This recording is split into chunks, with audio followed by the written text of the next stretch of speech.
the final full week of no NFL regular season football for quite some time. So excited to get to it here this week. We'll have a jam-packed week for you with two previews as we finish up our divisional previews this week, and then obviously culminate our preseason commentary next week with our final official NFL prediction episode. That's always a fun one. But Mark, we can get to some big news that just dropped a little bit ago before we even started the show. That is, of course, Amari Cooper back with the Las Vegas Raiders. Is he really? He is actually. Okay. I did say that tongue in cheek because he's 30. I didn't even see that one. But yeah, no, that one dropped, and it is certainly being in the shadow of the news that both Trey Hendrickson and Terry McLaurin, their hold-ins or holdouts, whatever you want to say, are over. So Trey Hendrickson just getting the 1-year deal, $30 million from the Bengals. So he's still set to be an unrestricted free agent next year. Terry McLaurin gets a 3-year deal, $96 million. And he gets a nice $13 million signing, or $30 million signing bonus with that as well. So a couple big deals there. But Trey Hendrickson basically almost playing on like a franchise tag style thing, which I've seen a couple out there already joking around that watch the Bengals just turn around and franchise tag him next year, and we start this whole conversation over again. But those hold-ins very much being talked about for several weeks now. That is over. Let's start with Trey Hendrickson. I really love it for both sides, right? Hendrickson gets a giant chunk of money guaranteed. You're basically getting $30 million for 1 year. For a guy who's already made millions of dollars, I mean, that's a huge amount of money. You can go out there and ball out for another year, try to lead the league in sacks again. And you get to hopefully compete, right? And you get to hopefully be on a team that is competing for something. And if you're the Bengals, it's an absolute necessity, right? We've seen how poorly their defense has looked in the preseason. I know it's just the preseason, but with how bad it was last year, it certainly is concerning. And you say to your fans, and you say to yourself as an organization, right? On all, accounts, it appears as though the Bengals are trying to win, right? Like if I'm a Bengals fan, you signed your 2 wide receivers, you have your quarterback, and you signed your star on defense. What more do you really want them to do? They drafted well. Like, what more could they really have done? They're all in on this year. Now, what does it look like in 2-3 years from now? I don't know. You hope you have Joe Burrow and Jamar Chase, and the rest of it, you keep building and drafting and you figure it out.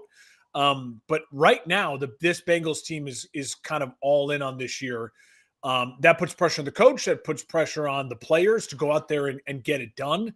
But it looks like as far as an ownership group that we make fun of a lot, they pushed the cards into the table, like they're trying to win. Got it done, but yeah, I think the gripes of how we got here are still fairly valid, and it makes sense why people are saying it's the same old type thing. But yes, to your point, they got the end result that people wanted, and at the end of the day, that's kind of all that matters, right? Yeah, and if as far as Terry McLaurin goes with Washington, it's the same thing, right? Listen, I know you're paying a little bit with Terry for the next year and a half. You're hoping you're paying for still Terry McLaurin, right? Maybe the third year or the last year and a half of this contract, we're paying for someone who was a stand-up model citizen at a time when this organization desperately needed that and was flailing. I mean, Terry McLaurin has been a Redskin, a football team, a commander. I mean, he has been through it all. And listen, if I'm Terry, I had every right to be frustrated that I'm making just as much money as Deebo Samuel, a guy you bring in who's not as good as me. And now we're in this kind of win now mode.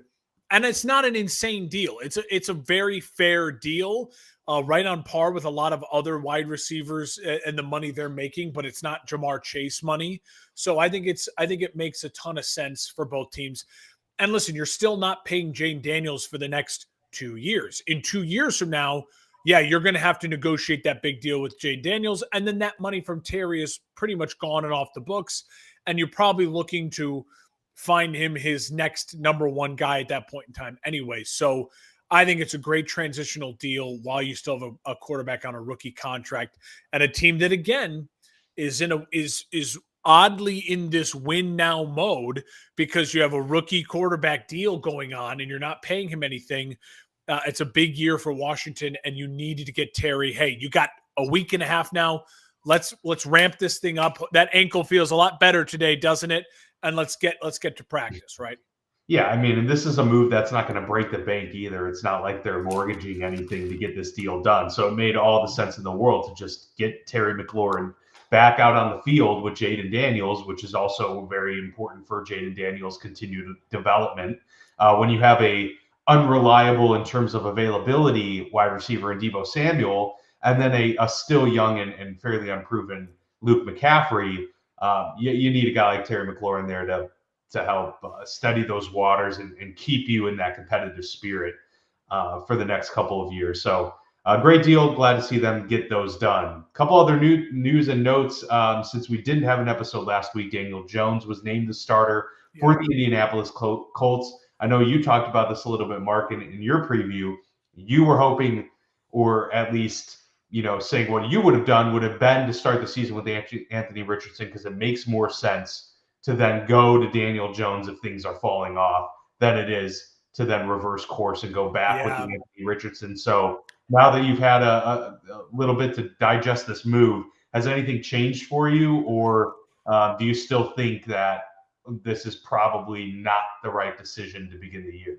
Well, to me, what's changed is I'm not going to be shocked now if in the next 24 hours we see Anthony Richardson get released or traded.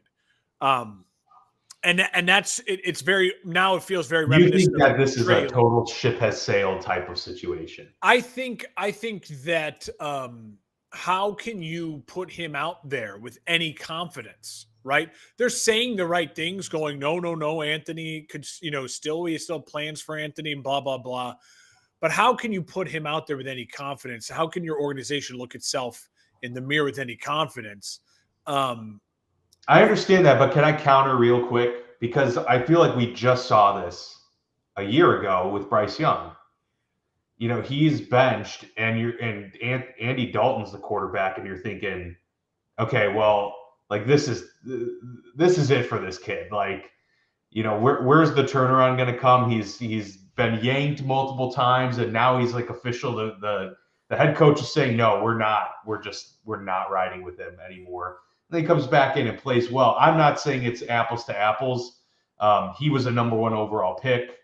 Anthony Richardson has not even been able to stay healthy for a couple seasons. So there's definitely a lot of differences there, but more so playing devil's advocate. I am curious, like if Shane Steichen and company just are like this. It's not happening. It's not happening here. If it happens elsewhere, great. But this is Trey Lance 2.0, and we're happy to move on, just like the 49ers were after spending all of that draft capital. They cut their losses and said, we got to move on. And maybe they are, doing that same thing here in Indy. There's teams that I think could really use Anthony Richardson as a piece. I think those teams are like Buffalo. I would have said 2 days ago that team would have been Philadelphia. Being a backup to those two guys who are established starters who you don't have to worry about, but he fits in their kind of idea of what those prototype quarterbacks are. You're going to be physical. You're going to be big. You're going to use your size. And obviously Josh Allen's a prolific passer, and Jalen Hurts is a very, very good passing quarterback. Also, is a good guy to have available to practice against when you've got to come up against some of the more athletic quarterbacks, right? Like I could think Cincinnati could benefit from having a quarterback like that on their roster, Yeah, I also think, now obviously Philly makes the trade. I don't know if he's in play there. I'm just saying, like, okay, I'm not predicting he's going to, but I think you asked me like what changed? Like that's the only thing that enters the equation now is a possibility. That to me is the only thing that changed. Is it feels like maybe now that there's that nugget of if he does get traded or released here in the next 24, 48 hours, his roster cuts are going into effect. I wouldn't be shocked. I would have been shocked probably 2-3 weeks ago. You're saying, hey, you're gonna trade or cut him. I'm like, to give it a chance, start the season with him, and then go to Daniel Jones if it doesn't work out. So we'll see. And maybe it isn't the end. Maybe you're right. Maybe there is a Bryce Young kind of light at the end of the tunnel for this thing. I think if you're Shane Steichen, I still just go back to when we talked about them in the previews, that like he wants and needs to win, right? Like Stefanski feels like he can have a year where, again, they're picking in the top 5 and he's still their head coach. For Indy, I don't know if that's the feeling around Shane Steichen. You have new ownership now. The daughters have taken over. They may look at this as like, hey, Chris Ballard, my dad loved Chris Ballard, but we have no ties to Chris Ballard. We have no ties to this. Maybe the best thing to do is to start fresh. And listen, those girls grew up in an organization where you had Peyton Manning and Andrew Luck, right? I agree, Andy. I think AR's part of it is it's a mental game. We've seen it in the way he plays. But I guess the point I'm trying to make with the daughters is, would it shock you if they look at this and they go, hey, we want to wipe, clean slate and start our own imprint on this franchise? Maybe not. I don't know. But I can see it. There's a lot of question marks around the Colts. And I feel bad for Colts fans because 6 years ago yesterday, I think it was, or 2 days ago, Andrew Luck retired. And listen, I gave him a couple years, but now this is it's like a disaster, right? Sure. This is a disaster. And they've had my draft picks. Like, they've had their opportunities. This is a disaster. And I think a lot of that just falls on Chris Ballard. He gets no more excuses. And if the Daniel Jones stopgap doesn't work, then I wouldn't be shocked if they clean slate. And again, if it works well and you win 8-9 games, well, then you're not picking high enough to get a great quarterback anyway. So it's a disaster in that regard as well, right? Like, yeah. And so I feel for Colts fans. Damned if you do, damned if you don't. Right. Final bit of news in division: Joe Mixon now will begin the season on the non-football injury list, but he does have an ankle injury, so he's going to miss at least the first 4 games of the NFL season. They did bring in Nick Chubb. Hopefully, this can be some sort of awesome redemption story, maybe a comeback player of the year situation for Nick Chubb, depending on if this injury lingers for Mixon into taking him out for the entire first half of the season. I think that's in play, given all that I've heard. It's really been negative surrounding this injury all offseason.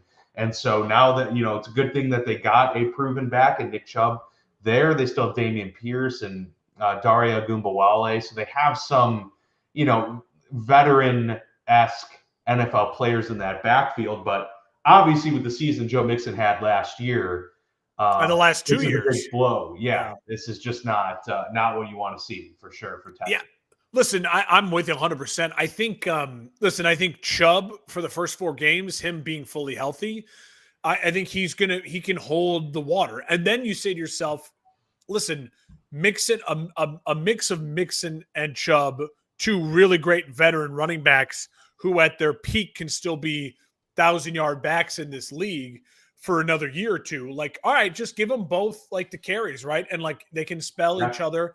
And you hope by Thanksgiving it's a real blessing, right? That both of them have fresh legs and both of them are running well. And we got to remember, it's a new offensive coordinator in Houston. What's his name? Who was the whiz kid who 2 years ago was going to be Slowick. Slowick was going to be the next Shane Steichen. Yeah. He was out after a disappointing year last year. And so there's a lot of question marks around Houston. This adds another big one. Can Chubb carry the load for 4 games? I think he can. I think he'll be a very quality back for the first 4 games. I agree. And Houston, as we talked about, it's workable schedule. So I'm not panicking if I'm Houston, but certainly when you don't have Tank Dell, when you have new receivers coming in with Christian Kirk and Nico Collins dealing with all, coming back for some injuries as well. So a lot to the first week or 2 of Houston and how that offense looks is going to be interesting. Yeah. Are they going to be able to come out of the gates firing? It doesn't appear that way. If let's be honest, if CJ Stroud starts slow, say after week 3, he's got 3 touchdowns, 2 interceptions, you know what I mean? And he's kind of not putting up numbers. We'll have now a larger sample size of underwhelming CJ Stroud versus overwhelming CJ Stroud. It's 50-50 right now, average versus above average. And so there's pressure, I would say. Yeah, There's no, I think intrigue. it's an important year. You Get gotta hot. sustain that while you can, otherwise you can quickly fade in this league. Trevor Lawrence. Yeah, exactly. All right, well, a good little preamble there to this episode where we will be previewing the NFC and AFC West divisions, giving our thoughts on all of these teams, how they stack up ahead of the 2025 NFL season. Let's get into it.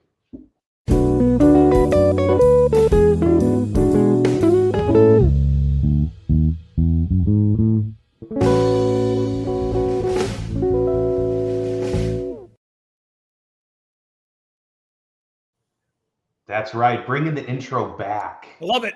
It's also the great people to have on that intro because I would say if you're picking one from each division, the two most intriguing players as far as what their years are going to look like and the importance of those two guys to these divisions and how it's going to shake out. So love it. For those listening, Patrick Mahomes and Matt Stafford are the thumbnail of choice for this episode. Mark, I'd like to start in the NFC. Okay, yeah.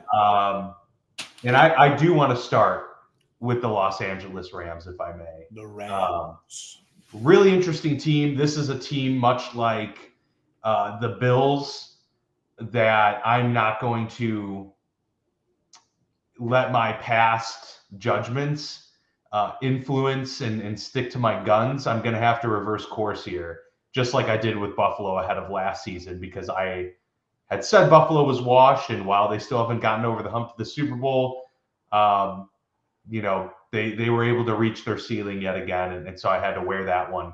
I'm also going to do the same with the Rams here. I really thought that Matthew Stafford was at the end of his rope, and right now we're still dealing with some injury concerns, no question about it. But he and the team and that young defense that wasn't built with anybody was able to outperform expectations by a long shot. I'm beginning to realize more and more how important Sean McVay is to this equation when evaluating the team. And while Matt Stafford has been a huge part of their success, McVay is still the guy there in LA. And so, look, I can't really forecast a brutal season like I had in the past with this team. We don't know what's going on with Matt Stafford, but I also feel like with how well that defense played, they now have a good infrastructure there on defense.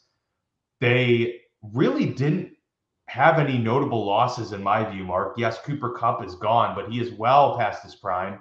And they bring in Devontae Adams, who is still performing at a very high clip last year, even after he got traded to the Jets. So I think there's an upgrade there.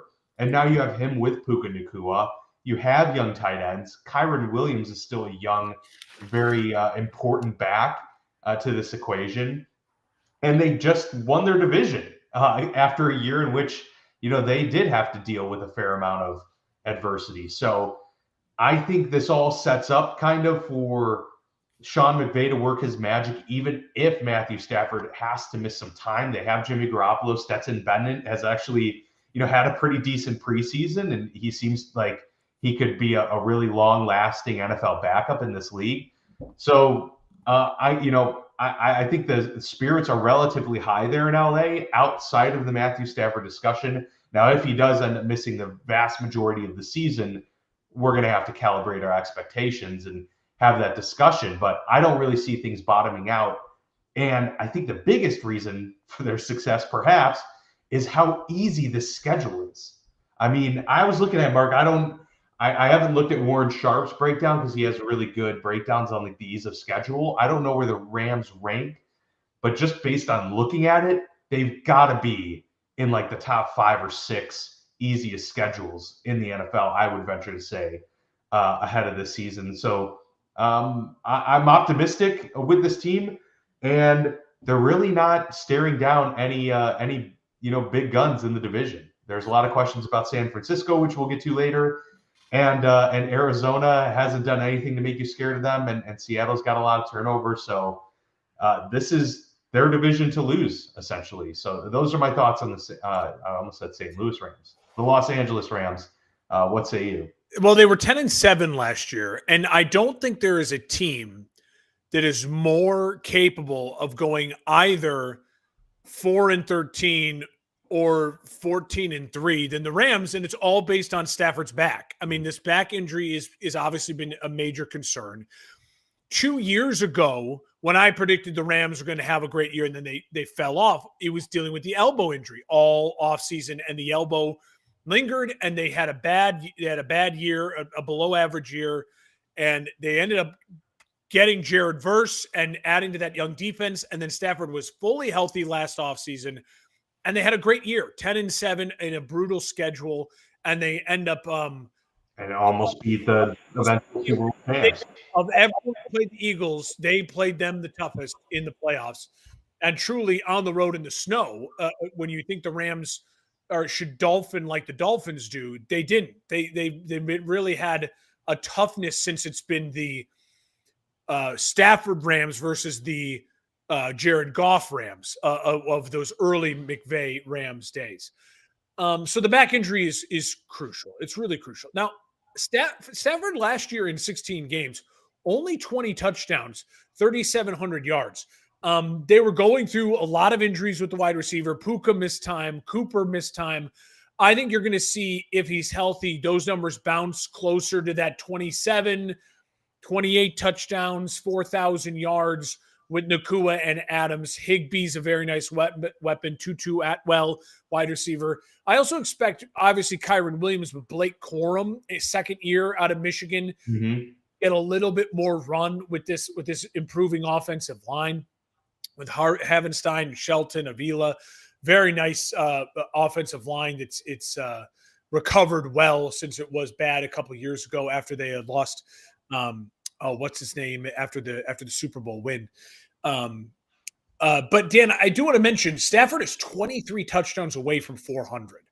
I think he's aware of that. Matt Stafford is the definition of borderline Hall of Fame, Hall of Very Good. Where would that put him? That has to be like 400 is it's rare. Oh yeah. It's rare air. Top when you hit 400 and more, you're talking about Brady, Manning, Rodgers, Favre, Marino.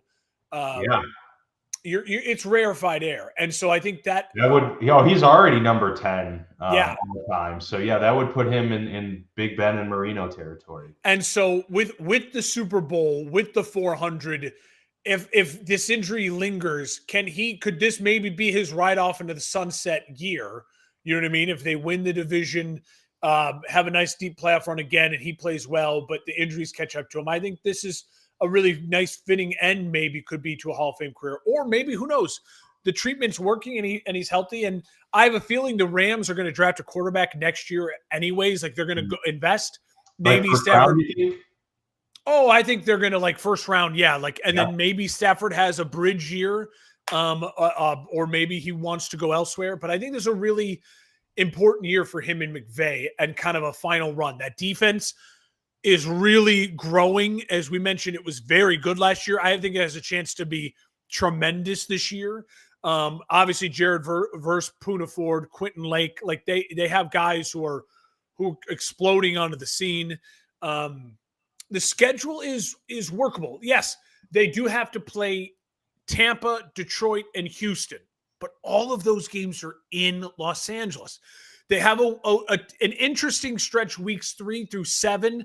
Philly at Philly, Indy, and then home against the Niners at Baltimore. So a lot of kind of at Philly, back home, at then Baltimore, and then they get all the way back home against the Jags. So some tough games in there with Philly, the Niners, Baltimore, and the Jags. You should have a win with Indy at home. But that's one of those stretches where we're going to learn a lot about what this Rams team is capable. I think weeks 3 through 7. Hey, if they do go to Philly and win, then come back home and win against Indy, and then they win against the Niners, they can afford to maybe slip at Baltimore, maybe a strategic rest game somewhere, and to come back home and play a Jags team and beat a Jags team. If they can find a way to go 4-1 in that stretch, then this team could be for real. So I like the Rams a lot. I have since they got Stafford. I don't see them as a 12-13 win team because I do think with the age on offense, there's going to be nicks and bumps and bruises. I'd be shocked if Stafford plays 17 games. I'd pencil him in for more like 15 at this point in time, maybe even a strategic sit with the bye week to nurse the back. The back is better. I know it's terrible to say, but Stafford's dealt with back injuries before. The elbow was something new and really, I think, really threw him off in his throwing elbow. I think the back is something he can work through and he can manage if they strategically give him, some breaks and things like that. I'm not sure exactly where their bye week is. I like the Rams a lot. And I think this division is going to be spicy. I'm a little higher on the division than maybe you were from what your original kind of take was. So I'm interested to see. I'm going to San Francisco next, and so I'm going to get them out of the way here and kind of see what you have to say. I'll kick it off here. For me, the Niners. Real quick though, not to derail anything, but I just thought this was interesting. We were talking about Stafford, his legacy, the touchdowns. Where do you think Kirk Cousins ranks all time in touchdowns? Okay, so he's got to be up there. He's got to be top 20. My guess is he's creeping into like 16, 17 range, maybe top 15. Correct. He's 288. He's just 2 behind Johnny Unitas. Yeah. And only 3 behind Warren Moon. That's kind of wild. And again, that's the perfect encapsulation to show why the Hall of Fame shouldn't include Phillip Rivers and should not include, Matt Ryan. Matt Ryan. Yeah. Because Stafford's different. He's got the numbers and a Super Bowl victory in which he was the reason they won the Super Bowl. Like we saw it with our eyes. Don't let history rewrite itself. He was Hall of Fame numbers like a Rivers, but he did get over the hump. And if you were to ask, who had more passing touchdowns in their NFL career, Kirk Cousins or Joe Montana, how many people do you think would correctly say Kirk Cousins? Yeah, I think not many, but again, it just goes to show how different the league is, right? And so that's why you need the Hall of Fame to have a real standard in those debates that we've had before. I love that. It's good. It's a good point there. And so, yeah, there's history, chasing history for 400 for Stafford this year. Okay, 49ers, 6-11 last year. Remember, they lost 6 games in a row at the end of the year. Things fell off the wagon. It was really bad. What did they do this offseason? They don't get healthier. They trade Debo. They give Purdy a shit ton of money, and they did just trade for Sky Moore. So that just goes to show you what the shambles. It doesn't look like Ayuk may be healthy to start the year. Ricky Pearsall and Sky Moore. Ayuk could conceivably be out almost the entire season. Like that's what's being talked about right now, which is I know it's the same. It's very reminiscent of last year with Christian McCaffrey. Which remember, people were drafting him 1-1, and then it was an hour and a half before kickoff, and it's like, oh wait, all of a sudden Christian McCaffrey's going to miss 6 weeks, and it's like, what the fuck? And so the Niners have a history that. So listen, there's a lot of concerns as far as the water's being muddy for San Francisco. Now, it's not as noisy as an offseason. Remember, last year I dinged them a lot, and I had them missing the playoffs last year. Felt very good about that, and one of my things was the noise. Not as much noise. They moved on from Debo quickly, and you haven't heard it all circling. They did just trade for Robinson, the running back, as well. I don't know if that's a good or a bad thing, right? Because it's good because he's a good player and has depth. But is it bad because is that saying something about what Christian McCaffrey's at? Yeah, you know what I mean?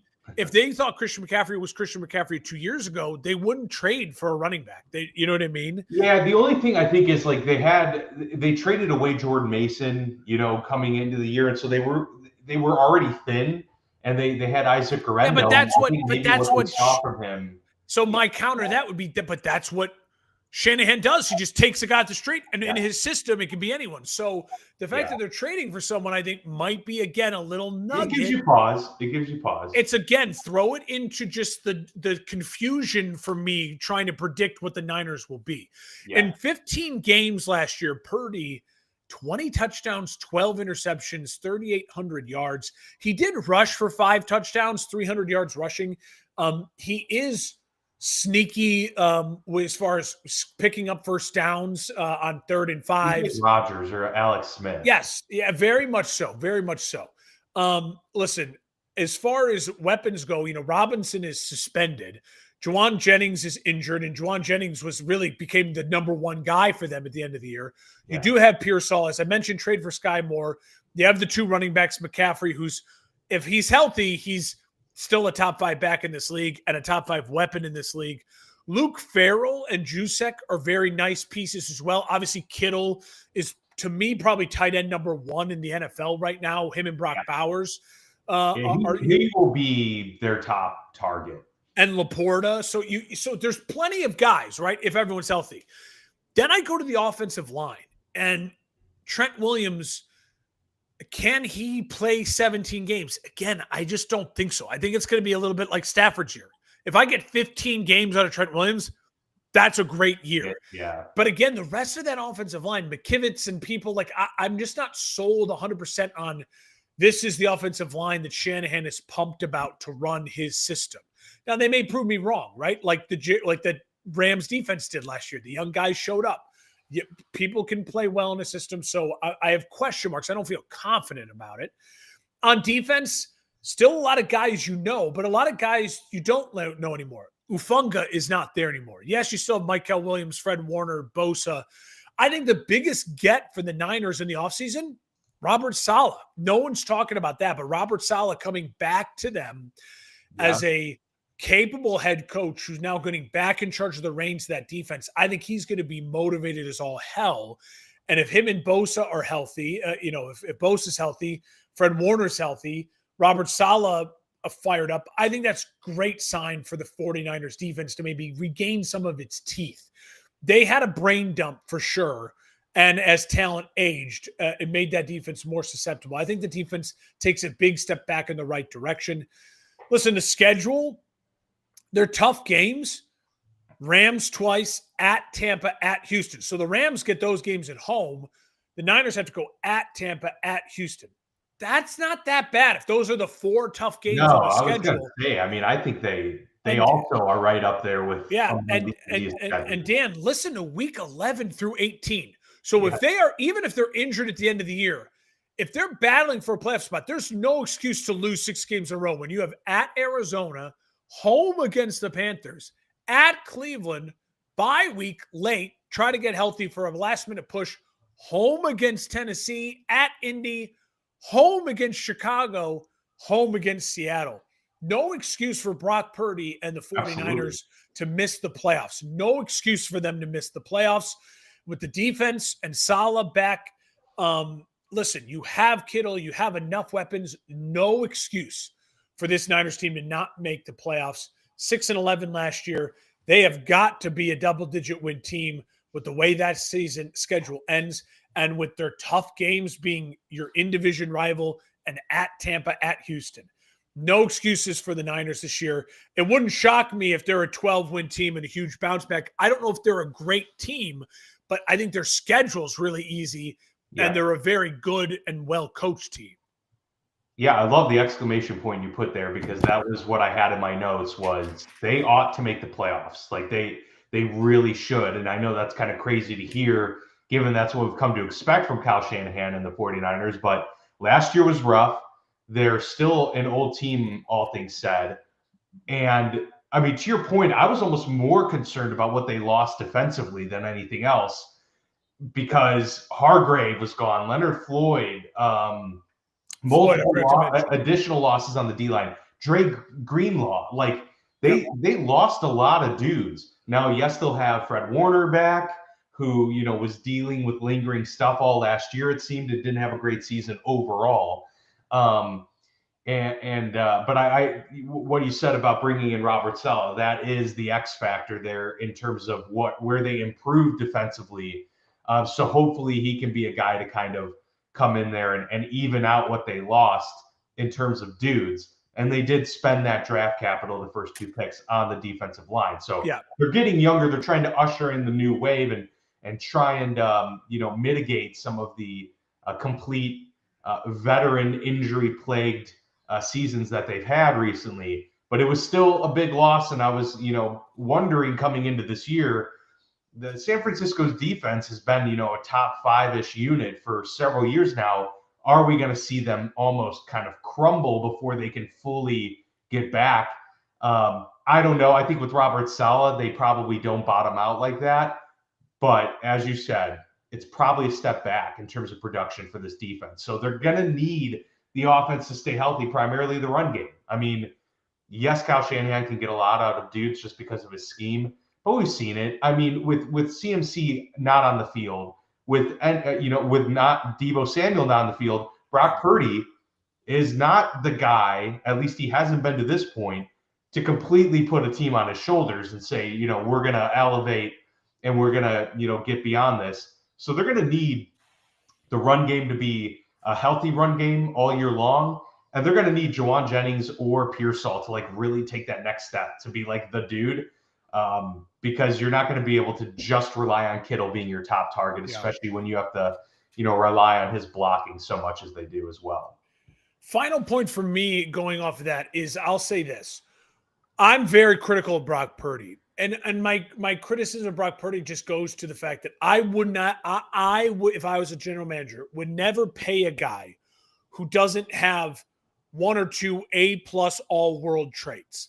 Brock Purdy is a guy that doesn't have one or two A+ all-world traits. But what Brock Purdy does really well is he, like the Kirk Cousins of the world, are extremely elite at running a system. The problem in running a system and having a quarterback who's paid a lot of money is that you have a guy who's undersized, and every undersized quarterback says, Tua has said it multiple times. Bryce Young has said it multiple times. I don't know if Purdy said out loud, but it's just true. You're throwing to a spot and you're hoping the guy is there. Well, Dan, who does he have confidence with? Ricky Pearsall's been the one guy who's with him all camp who's been healthy. Jauan Jennings, who he built confidence with at the end of last year, is injured. He might miss time. Ayuk hasn't been there to build confidence with, and they're paying him a shit ton of money. Obviously, then Robinson is suspended. How much is CMC really playing right now in practice? How much does he trust him as his go-to, kind of blanket? You're going to need him because Deebo, who was your just dump it off blanket guy, my break glass of case of emergency, it's got to be Kittle. And so I expect big things from Kittle early on, and until the rest of this offense kind of catches up to where it has to go. If Kittle can stay healthy, which is a big if, because he's a physical player who does get dinged up, he's got to be the guy in weeks 1 through 4 while everything kind of sorts itself out for this offense. Yeah. Yep. Nope. I am right there with you. All right. Are you going to Seattle or Arizona? Where are you going to go to Arizona. You're on Phoenix. I think they're an interesting team, to be honest, because they fortified the lines. They made a clear and I think very open commitment to making this just a tougher ball club all around.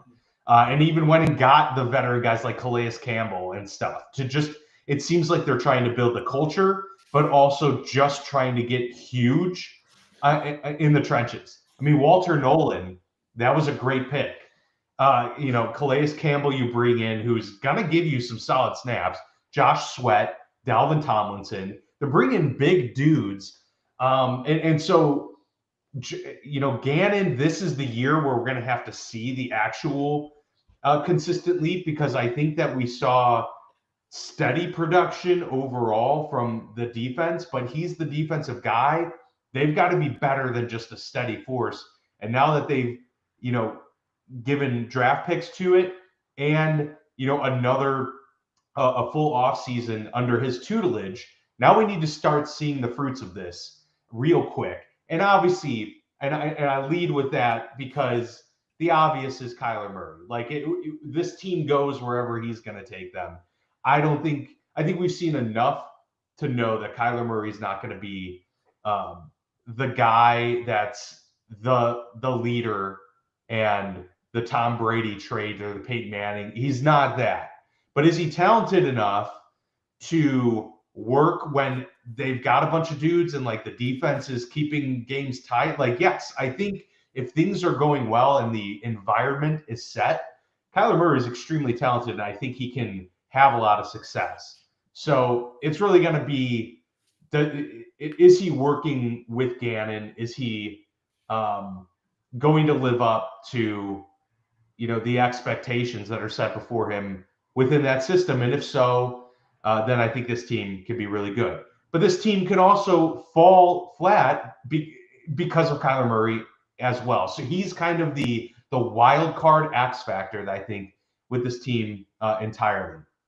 I expect them to be better at the little things because of their upgrades at the offensive and defensive line. So, I'm expecting them to be better from a penalty perspective and from a sustaining drives perspective, because there are a lot of times where they make Kyler play hero ball, and that's where you get into a lot of issues. But their back half of the schedule is pretty tough. And that's what kind of, makes you feel like if this team doesn't get off to a strong start, and by strong, I mean even just, banking 5 wins before, the half of the season, if they can go like 5-3, 5-4 even, okay, maybe you're starting to build some confidence ahead of that slog, because the back half of the season, despite the rest of their division having relatively easy schedules, I just don't think it stacks up well for the Cardinals. Backloaded. Especially when they're talking about, basically the Niners and then the Bucks, Rams, Texans are no slouch. Like, that's 4 out of 5 weeks at the end of the season. Then you have a trip to the Bengals and a trip to the Rams to end the season. That is not a recipe for success. So they're going to have to get some wins early. Now, they do have an easy start with the Saints and Panthers, so you better go 2-0 there. And, Seahawks, Titans, Colts, take care of your early games, because it's going to be rough overall. And so I'm not bullish on the Cardinals this year, but I do think they're going to take a slight step forward. It's just not going to be enough of a step forward to be anything of real meaning this year. But hopefully it means something for 2026 and beyond. Yeah, year 3 of Coach Gannon, year 7 of Kyler Murray. Listen to this. Last year, 7 years. Yes, this is year 7. Last year was the first time. So year 6 for Kyler was the first time he did 17 games. Now, obviously, he started when it was still, I think, 16 games for one of those years. Yeah. First time in his career. And listen to this stat line, Dan. 68% completion, 3,800 yards, 21 touchdowns, plus only 11 interceptions, and he ran for 500 yards and 5 touchdowns, 572 yards. So Kyler Murray, I had a very productive – this was an 8-9 football team last year. This was an 8-9 football team last year that I think got better. You mentioned Calais Campbell, Josh Sweat. You forget about Budda Baker, Wilson Sr. This defense has players. Of course, the draft well and young on defense as well. The weapons on offense, James Conner had 1,000 yards and 8 touchdowns last year. He's a very solid running back. Marvin Harrison Jr., I think people were dogging him. I think overall it still was a very productive year. 62 catches, 885 yards, 8 touchdowns. It was no slouch of a year. I just think we expected him right away to be Mike Evans, and he wasn't that. But give him a year. Let's see how he is this year. Zay Jones, Trey McBride. He's got weapons to work with. The offensive line, Jonah Williams, Johnson Jr., Adams. I trust it a little bit more than I think maybe even the Niners offensive line right now. You said it. I think the key is week 10 through the end of the year, you are,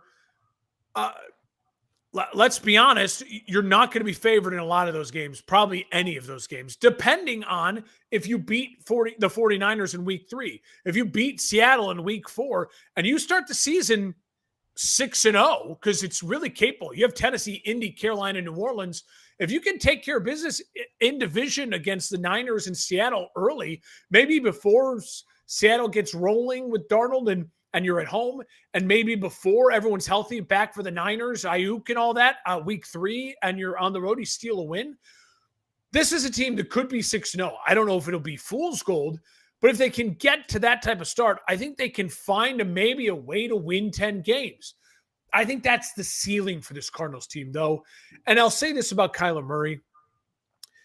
There's nothing wrong at all in life being like the 14th best quarterback on the planet, right?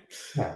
And he's probably in that every given Sunday, 12, maybe as high as 10, but can have bad days where you're like, that dude's 20, 22, 23, right? Mm-hmm. So I think he lives somewhere in that 13, 14, The 15. talent's undeniable.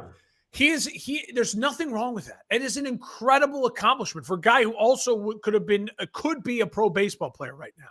It's an incredible accomplishment. I think, though, now we have 6 years of film on Kyler. I think we all, especially with the new faces entering the league, can say he's not a top 5 guy, right? So can he, in year 7 with these weapons and find just a little bit more consistency? So in years 7, 8, 9, and 10 of his career, can he prove to be 4,000 yards, 68%, 26 touchdowns, still keep it to 10, 11 interceptions, and still rush for 500 yards and 5 touchdowns? That makes him more of a consistent borderline top 10 guy. If he can find that consistency, then I think he's got this Cardinals team has a real chance over the next couple of years to be that thorn in the side. Maybe not win the division a ton, but be a thorn in the side of a lot of teams and maybe get some upset wild card wins. They're building something in Arizona, and I like it. The concern I would be, again, is ownership. I heard this from Mike Florio today on Part of My Take. It blew my mind. The Cardinals, you got to remember, they may seem like a new team just because it's Arizona. They're always changing their uniforms. They were the Chicago Cardinals back in the 1920s. This is an original franchise. It's over 100 years. In their 100-year history, no coach has lasted 7 seasons. 6 is the max, and only 2 coaches have gotten to 6. Wow. So they are especially in their recent history. Only 1 Super Bowl appearance. And they're in their recent history a very pull the trigger team. And we saw it when they drafted Kyler Murray. They drafted a quarterback 1 year, and they drafted another quarterback right away the next year. They can make impulsive moves. I think if they can get to 8-9 again, 9-8, run it back another year with Gannon and Kyler Murray, maybe the schedule next year turns around and you get some more favorable matchups. You keep building that young defense. Go find him a true tight end number 1. Maybe get a younger, more explosive running back to pair with Connor. And again, maybe this team in a year from now, we're talking about, if everyone stays healthy for the most part, is a really dangerous wild card team. I don't know if this is the year, even though I think they're a better team, because again, that week 10 through the end of the year sucks ass for the Cardinals. It's bad. Now, they may prove us wrong, right? The Jags may stink by then. There might be a devastating injury to one of those teams. I don't want to wish it on anyone. So it could open up, right? And if they stack the wins early, maybe they end up being an 11-win team and get into the wild card at this point. But I think that's a little harder to see that path right now here in August than maybe it will be in December. Yeah, fair enough. All right, take it to the Northwest. Seattle, I'm really high on Seattle. This was a 10-7 team last year, Dan, that I again think got better. I like Darnold over Geno Smith. I think it's an upgrade. Now, do I trust either of them in a big game in the playoffs? No, because I've seen it from both, and I have no reason to trust either of them. In the regular season, what Darnold did last year was beyond impressive. It was 35 touchdown passes. I mean, he was setting the world on fire. I get it. It was with Kevin O'Connell and an offense with some really good weapons. This offense has some good weapons. Kenneth Walker, Charbonnet. That's one of the better backfields in the NFL. Jackson Smith-Njigba, and then Cooper Kupp. You have a young second-year tight end, A.J. Barner, who's got a very, very good upside. He took him in the second round, second rounder. Offensive line. Vastly improved. Gray Zabel has been a stud in the preseason. You saw what he did in the highlight to what's his name? Chris Jones in their preseason game against the Chiefs. He manhandled him up front. Bradford and Lucas. This is a solid offensive line. Year 2 with Mike McDonald. In year 1, the young defensive coordinator from the Ravens took this team to 10 wins in a tough division. Now, a lot of it is the Niners fell apart. Okay, I'll give you that. But the Cardinals were an 8-win team last year. They weren't dregs of the league, and this Seattle team found their way to 10 wins. On defense, Brian Murphy, Leonard Williams, Devin Witherspoon, they have some guys for Mike McDonald to play with. Obviously, a lot of Seattle's success offensively is going to be dependent on Jackson Smith-Njigba becoming a true number 1. I think he can develop, certainly show the signs of a true number 1 this year, maybe blossom in the year or two. I think Darnold getting the 3-year deal, getting the confidence, and hopefully just having that confidence and taking the lessons he learned from the Vikings and bringing that over will help guide him in Seattle. I don't expect him to be 35 touchdowns, Sam Darnold, but I expect him to be a very, very, very above average, high quality quarterback play. And listen, the schedule, again, it's workable. They have winnable games on the schedule. You play Arizona twice. Can you split with them or sweep them? You play Indy. You play New Orleans. You play Jacksonville. You play Tennessee. You play Carolina. Those are all games I think they should be favored in right now going into the season with their personnel. And listen, yes, it's tough. You have the Niners. You have Pittsburgh at Pittsburgh. You have Tampa. You have Houston. You have Washington. But I don't see Buffalo on there. I don't see Philadelphia on there. I don't see the Chiefs on there. I'm giving Houston as a tough game. Do we have a ton of faith that Houston's going to be an all-world beater? No. So I think, again, it's workable for Seattle. I think this is the division that has 4 really quality teams. I would argue right now the NFC West has a chance to be the best division in football. As far as, I don't think any of them are necessarily 13, 14 win teams. 13, 14 win teams. But I think none of them are 6 wins either. I don't think any of them are 6-win teams. Truthfully, if they, I think everyone's floor is about 8 wins. I include Seattle in that. Again, I'm putting a lot of faith in Darnold, but I think I have reason to after last year. I know he stunk it up in the high-pressure games, but he's not going to face those high-pressure games till maybe late in the season. And if he stinks it up again, then I'm not going to be shocked. I still think that he has the ability to put them in those high-pressure games. Weapons, young defensive head coach who proved a lot last year, 10 wins as a rookie head coach in that division. I think there's a lot to like for Seattle. The one thing I will say is the Allen Foundation. Obviously, Paul Allen passed away a couple years ago, made his money in Microsoft. His sister is handling the estate. They just sold the Portland Trail Blazers, which he owned, to the owner of the Carolina Hurricanes, which is funny because their logos are almost identical. And can you imagine owning Carolina Hurricanes hockey team and Portland Trailblazers basketball team? Yeah, right. But I mean, Carolina's been surprisingly good as a hockey team. Oh, so yeah. Their ownership group, I think if you're Portland, you got to be excited about that. There's rumblings that they're the next team that's going to sell, Seattle. So does that permeate it all? You know what I mean? Does that permeate that the front office is, or the ownership group is maybe not as present or engaged, or what it might be? I don't know, but that is a lingering thing that I think is definitely something to consider. I'm just throwing it out there to consider. I'm not high on Sam Darnold this year, so that's where our big disagreement's going to be with how Seattle performs. I also agree. Like, I don't have them pegged as a 6-win team, but I don't think they can replicate. I don't think they're going to replicate 10-7 this year. Part of that is DK being gone, Lockett being gone, Geno. Obviously, there's tons of turnover on offense there, and I think despite bringing in Cooper Kupp and maybe AJ Barner's finally going to have that bigger role like he had towards the back half of last season, I think it's an overall downgrade as an offensive unit from a year ago. Charbonnet is really good, and so is Kenneth Walker, but Kenneth Walker really hasn't stayed healthy. So, and Charbonnet played very well in his absence. So not to take away from that, but I just don't see them being the 1-2 punch all season long, because I think the one is going to be out for at least a certain number of games. But the biggest thing for me is Darnold. It's all about external factors to him that give me major, major pause here. First, he has this resurgence in Minnesota with the perfect situation that you could ask for a quarterback to go to, especially when they're trying to kind of rebuild their career. A hyper quarterback-friendly coach in Kevin O'Connell. You're playing in a dome. You're playing with 2 track stars as your, receivers, including an all-pro tight end, even though he was hurt for a good portion of the year.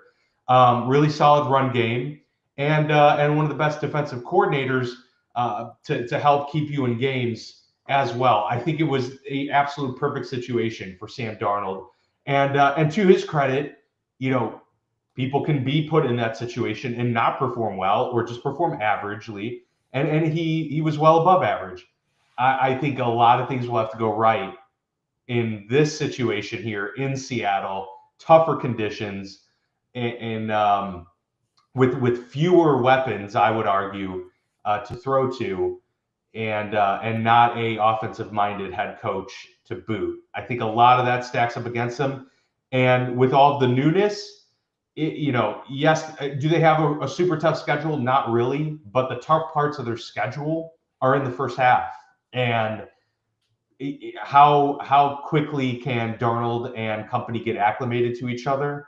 That's yet to be seen. But those are questions that I have when we start with an entirely new group to begin a season. So I think it's going to be tough for them right out of the gate. Seeing some of the best defenses that the league has to offer. I mean, even the Saints are not a very good team, but they have really good, defense in recent years.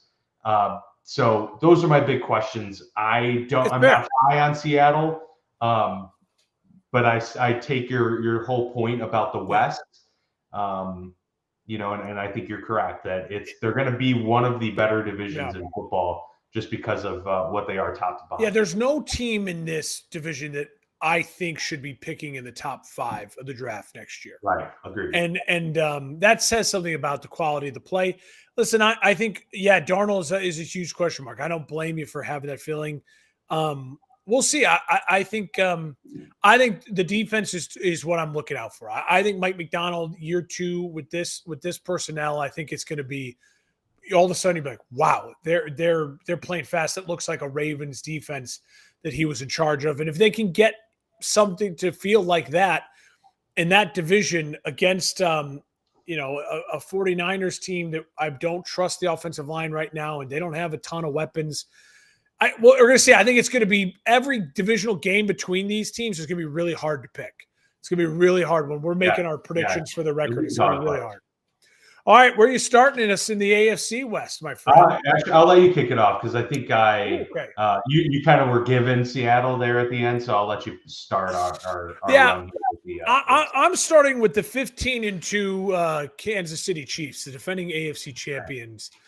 I think a lot of people, it's like it's starting to feel a lot like the Patriots, like predicting the fall.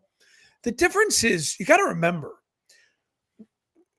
for our late teen through our 20s, the Patriots didn't win Super Bowls until our late 20s and then our early 30s. It went a decade without winning Super Bowls, but they were in 2 and they lost those 2. Every other AFC championship. And they were, and I think it would shock us if this is now the era that the Chiefs are entering.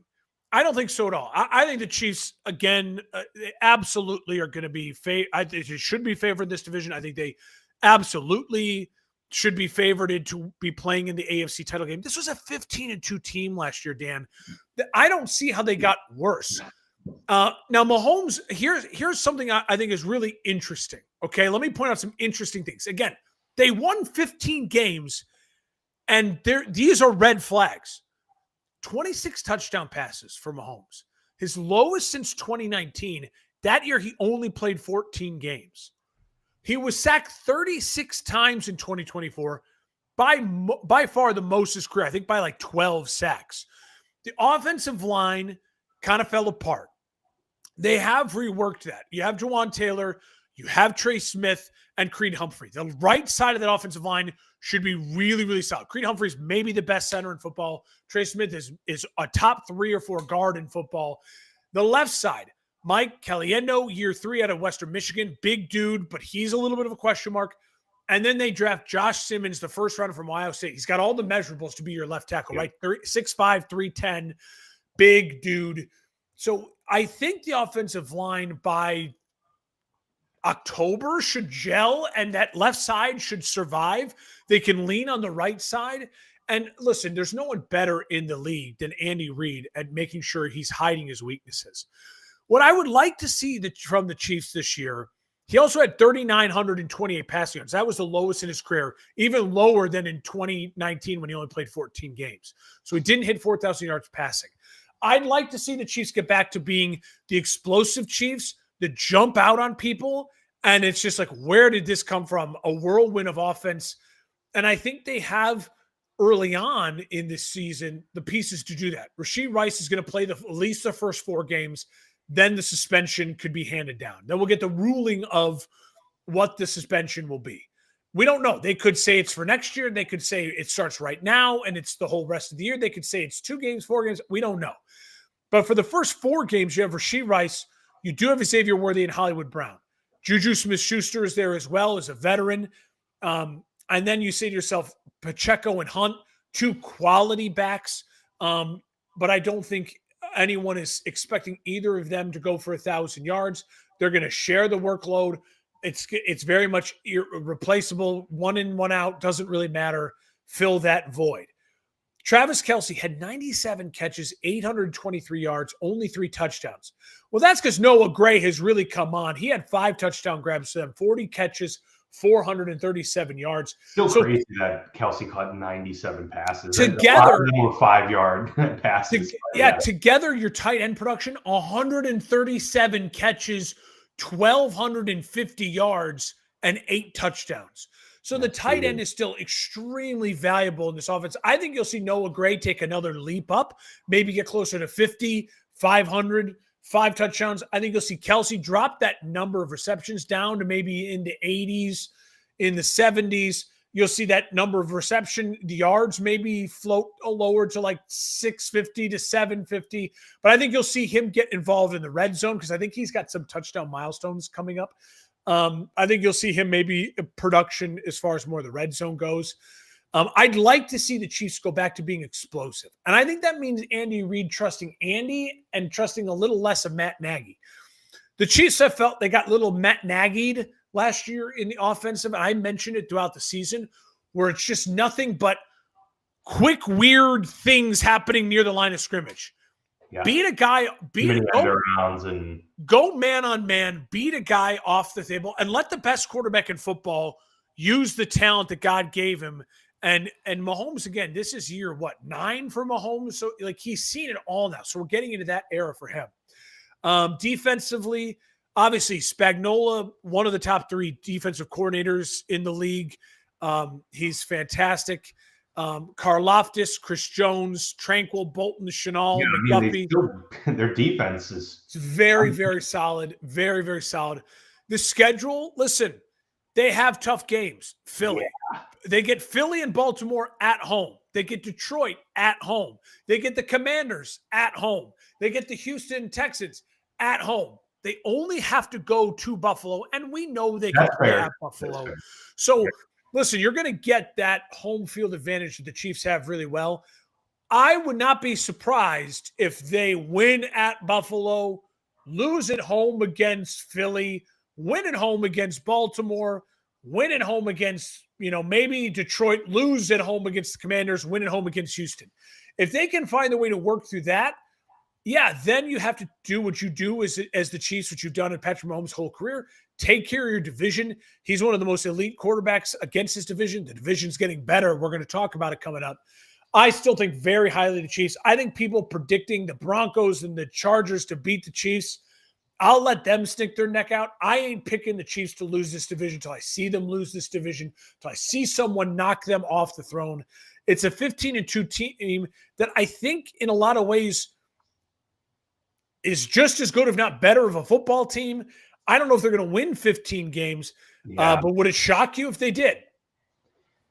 Probably wouldn't shock me if they won 15. My guess, and we'll see what happens when we come to the full predictions, is that I'll probably have them at around 12 or 13 wins this year. And I think that's probably still going to be good enough to win this division.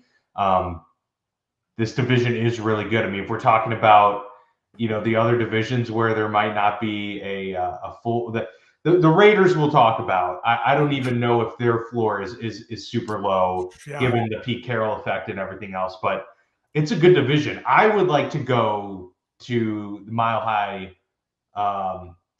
City. Let's go over there in Denver I want to talk Broncos. Another really interesting team this year.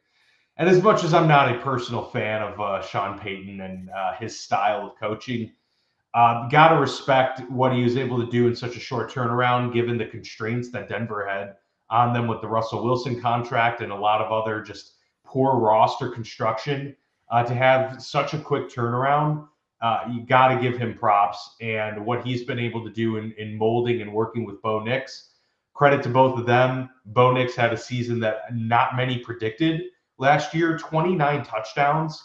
As a rookie, adding 4 on the ground, 400 yards rushing at that. I mean, he had a very, very nice rookie season, 66%, pass completion. And that's not even really factoring in how he performed in the back half of the season, as opposed to, those early struggles. So I think it's very reasonable to expect at the very least a slight upgrade for Bo Nix coming into this year. Oh, and on top of it all, they've added to this team in some meaningful ways. I think adding J.K. Dobbins is really solid, gives you depth. And, he's a guy that obviously has a tremendous amount of talent, just has not been able to stay on the field, unfortunately. But if he's remotely healthy, then that's a big win. Evan Ingram, I think, was a huge acquisition for them. That really opens up their possibilities in the passing game this year. And then getting Drake Greenlaw, like they really added quality pieces, and it was really quality over quantity for them this year. They went 10-7 despite some of those bumps in the road, despite having a rookie quarterback, despite having, a less than talented team overall roster-wise. Now they've added some talent. They have another year, full offseason here for a non-rookie quarterback now.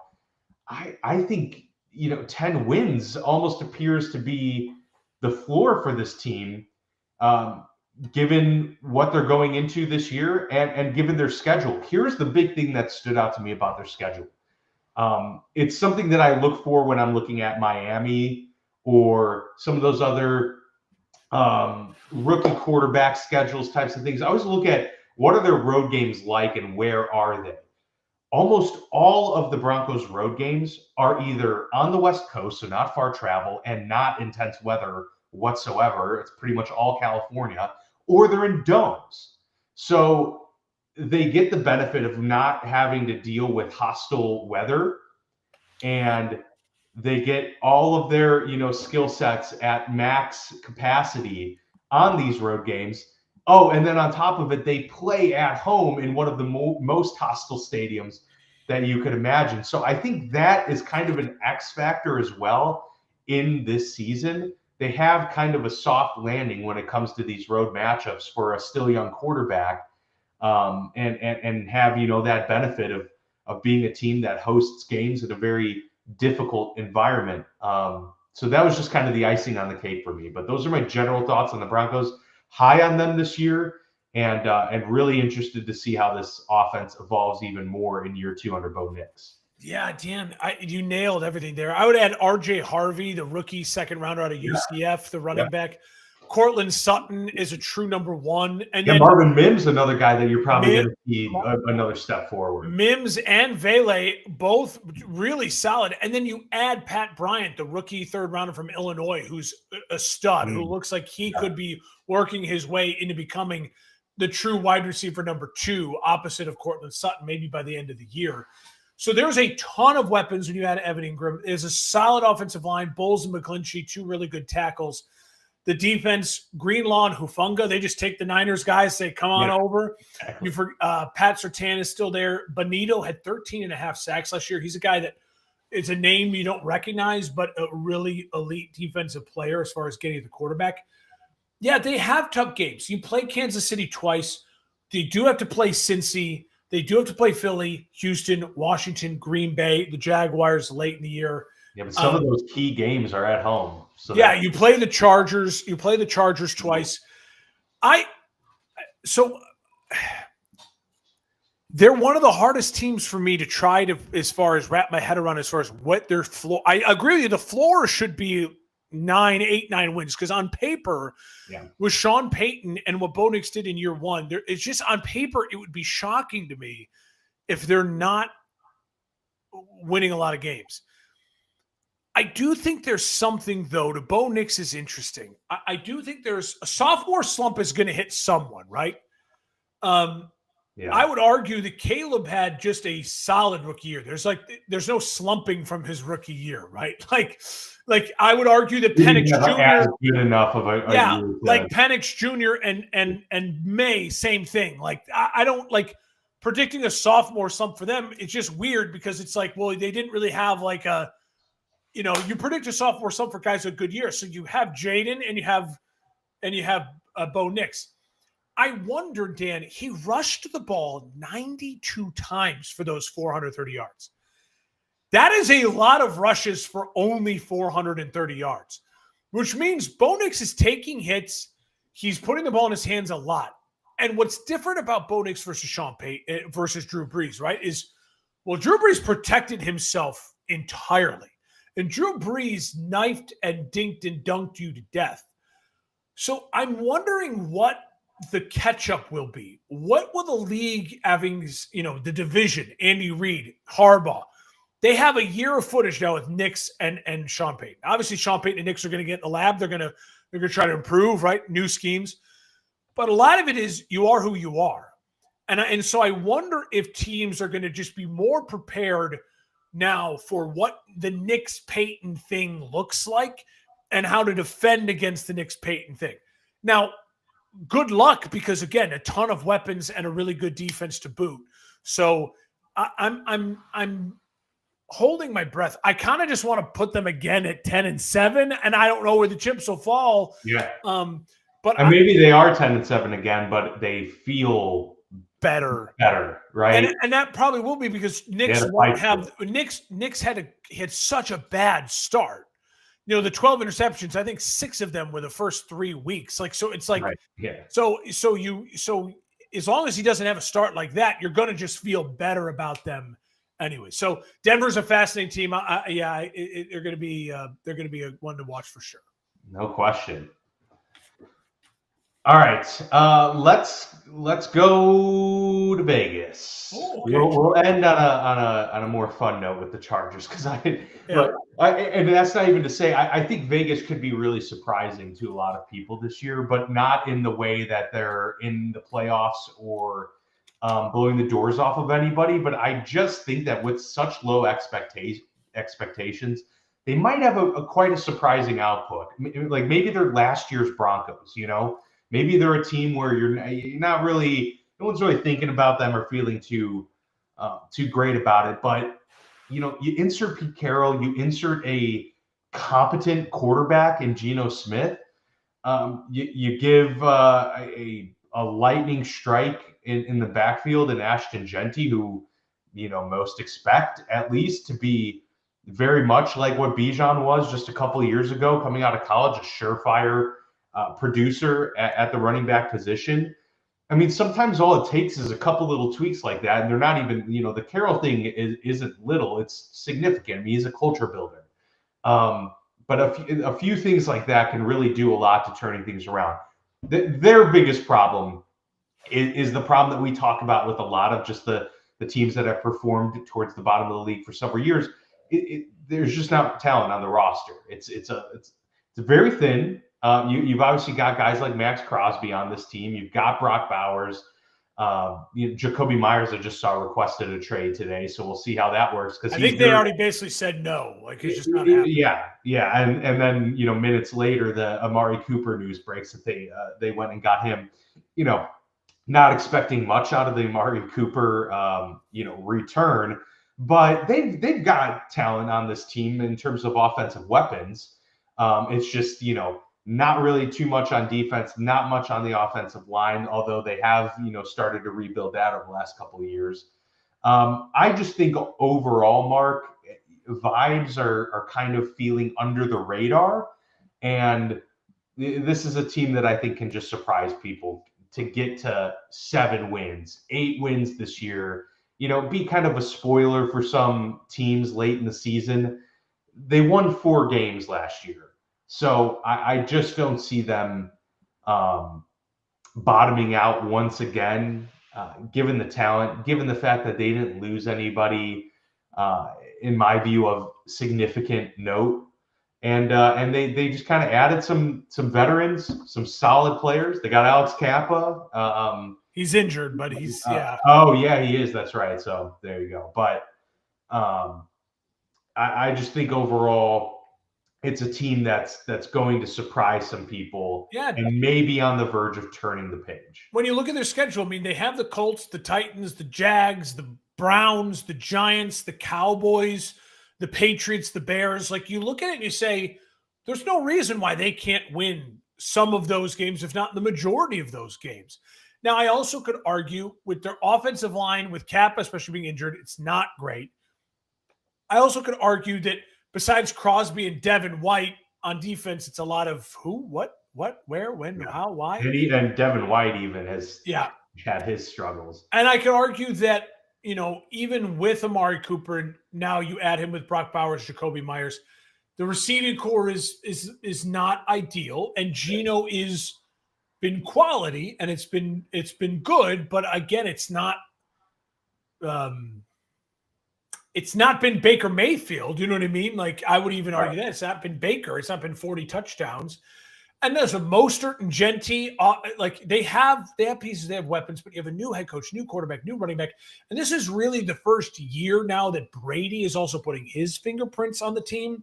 So again, there's a lot of things going for him. My note with them was there's not a lot of blue chips. Like, where are the blue chip guys? Yeah. Gentry, Bowers, Kappa when healthy, and then like Crosby. Okay, so there's something, but when I can list off 5 more guys, if I'm talking about the Broncos, the Chiefs, and the Chargers, they are a victim of their division, and I've said it for years since Mahomes and Andy Reid kind of took this division over. The best thing the Raiders can do is be really competent and hope you catch lightning in a bottle. For the next 2 to 3 years with Pete Carroll, I think they'll be competent, and maybe they can catch lightning in a bottle. I don't think it's this year.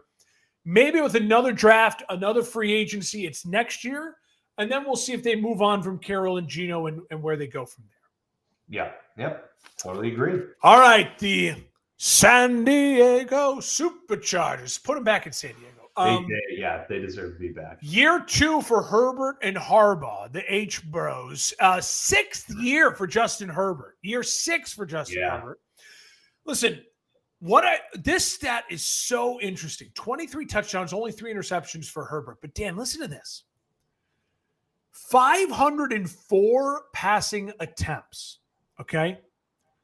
In 2022, the last full season, because 2023 he was injured, let's not count it. So 504 in 2024, first year with Harbaugh. In 2022, 699 passing attempts. Yeah, that's crazy. In 2021, 672.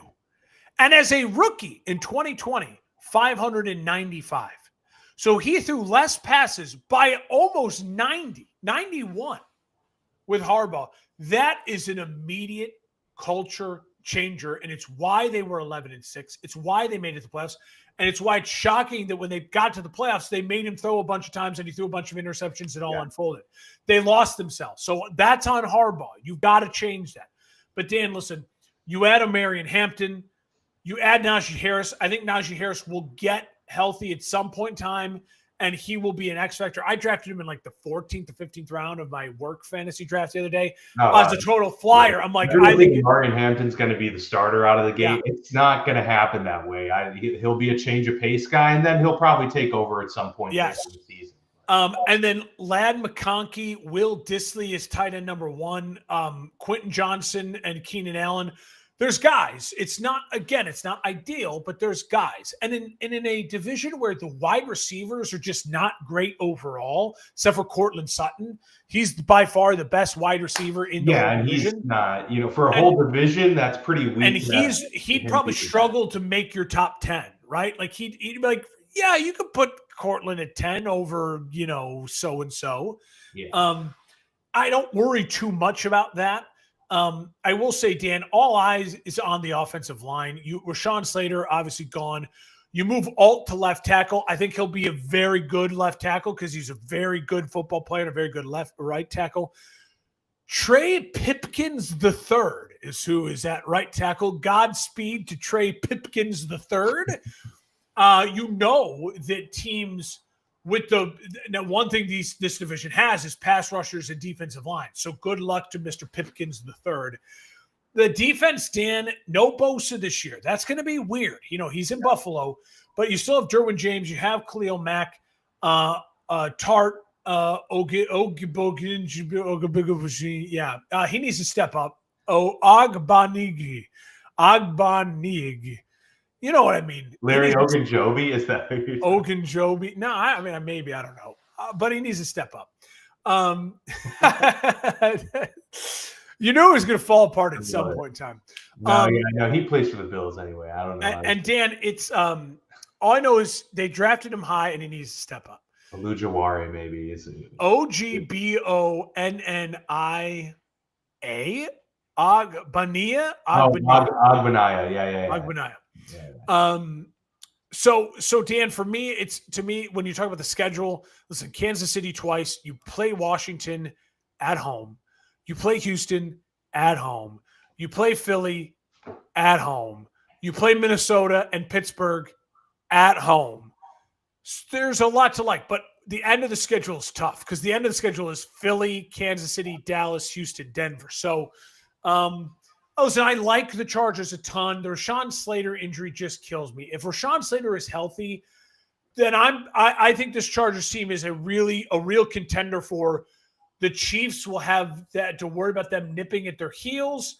I would put Denver down a notch a bit, but without the confidence of Rashawn Slater and the confidence of what this run game can be, I have a hard time.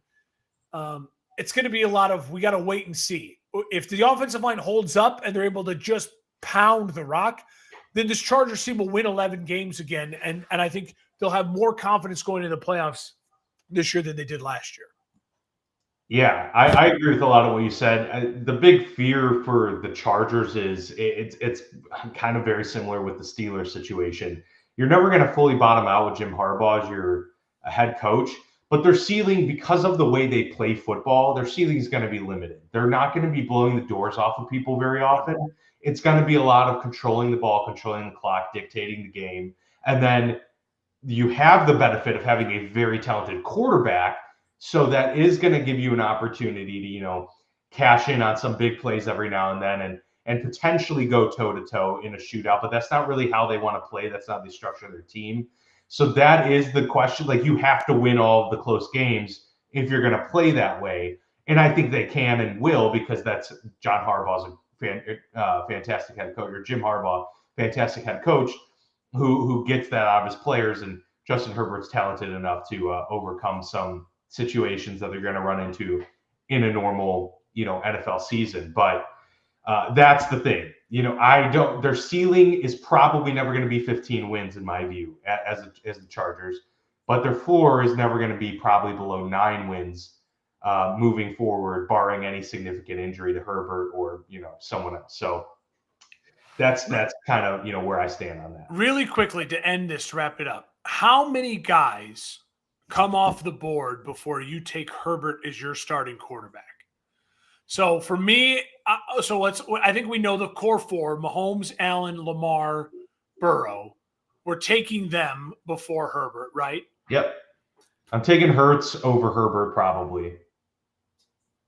Yeah, I think at it's this close, point, and it depends, but I probably am. Hurts has the leadership quality, and he's so lethal with his legs. It's close though, but he's won a Super Bowl, and he's been great in 2 Super Bowls. He's been great in 2 Super Bowls, minus the one fumble. He plays big in the big moments. Herbert hasn't yet. Yeah, I'm with you. I would take Hurts too. I think so. He's right in that area. He's probably the next pick. Right now, I would take him over Lawrence, over Stroud, over Murray, probably over Stafford, just because Stafford, maybe in 1 year, if everyone's healthy, I would take Stafford. But as far as anything goes, I think he's right ahead of Stafford. Yeah, I agree. Yeah, so kind of in that right there, in the top 10. Probably 6-ish, 7-ish. Okay. All right. We see eye to eye there. Absolutely. Which is why they're going to be in games and they're going to win a good amount of games. But yeah, they need to easy schedule. They need to have him have a couple moments this year where they lean on him and they say, "Hey, Justin, we can't just lean on you for the first time in the playoffs because that was a disaster. Like, let's see what this is like if we ask you to open it up." And you get Keenan Allen back. Quentin Johnson showed improvement last year. Obviously, you have Ladd McConkey. Dissly's a solid tight end. And so let's see it. Let's see it. Absolutely. Good stuff. We got one more of these to do. It'll be dropping later this week. The big one. We head to the AFC and NFC North. Chicago Bears, Pittsburgh Steelers. Excited. And then, of course, we'll have our full playoff prediction episode coming your way next week. But yeah, stay tuned for the AFC, NFC North. This has been the Football Lounge with Mark and Dan. We'll see you next time.